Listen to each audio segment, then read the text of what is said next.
Hyderabad central university వాళ్ళు 4 days నుంచి చాలా దారుణంగా ప్రొటెస్ట్ చేస్తున్నారు. అసలు వీళ్ళు ఎందుకు ప్రొటెస్ట్ చేస్తున్నారో చెప్పే ముందు ఈ ఇష్యూ గురించి తెలియని వాళ్ళకి నేను 2 విషయాల్లో క్లారిటీ ఇద్దాం అనుకుంటున్నా. ఫస్ట్ వన్ ఏంటంటే ఈ యూనివర్సిటీ వాళ్ళు ఆ ల్యాండ్ ని వాళ్ళదని అంటున్నారు అండ్ స్టేట్ గవర్నమెంట్ వాళ్ళు ఆ ల్యాండ్ స్టేట్ గవర్నమెంట్ దే అని అంటున్నారు. నిజానికి ఆ ల్యాండ్ స్టేట్ గవర్నమెంట్ పేరు మీదనే ఉంది. ఎందుకంటే 1973లో ఈ యూనివర్సిటీకి 2300 ఎకరాలు కేటాయించారు, కానీ దాని రిజిస్ట్రేషన్ మాత్రం చేసుకోలేదు. అప్పటి నుంచే ఈ ల్యాండ్ మొత్తం స్టేట్ గవర్నమెంట్ పేరు మీదనే ఉంది. సో సెకండ్ ఏంటంటే అక్కడి స్టూడెంట్స్ ఓన్లీ ఆ ల్యాండ్ కోసమే ప్రొటెస్ట్ చేస్తున్నారని చాలా మంది అనుకుంటున్నారు, కానీ నిజానికి ఆ ల్యాండ్ లో ఎన్నో సంవత్సరాల నుంచి పెరుగుతున్న చెట్లు, ప్లాంట్స్ అండ్ ఎన్నో యానిమల్స్, పక్షుల కోసమే వీళ్ళందరూ ప్రొటెస్ట్ చేస్తున్నారు. అండ్ ఆ ఫారెస్ట్ కూడా లంగ్స్ ఆఫ్ హైదరాబాద్.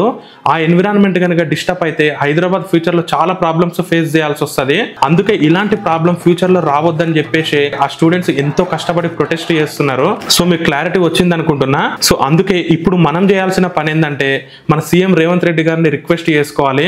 ఎందుకంటే ఏదైనా డెవలప్మెంట్ ప్లాన్ ఉంటే హైదరాబాద్ అవుట్ ఏదైనా ఓపెన్ ఏరియా చూసి చేసుకునేలాగా చూడమనాలి. సో ఫైనల్ గా ఎలాగైనా ఆ ఫారెస్ట్ ని మనం కాపాడుకునేలాగా చూద్దాం. ఈ విషయాన్ని తెలియని మీ ఫ్రెండ్స్ కి షేర్ చేయండి.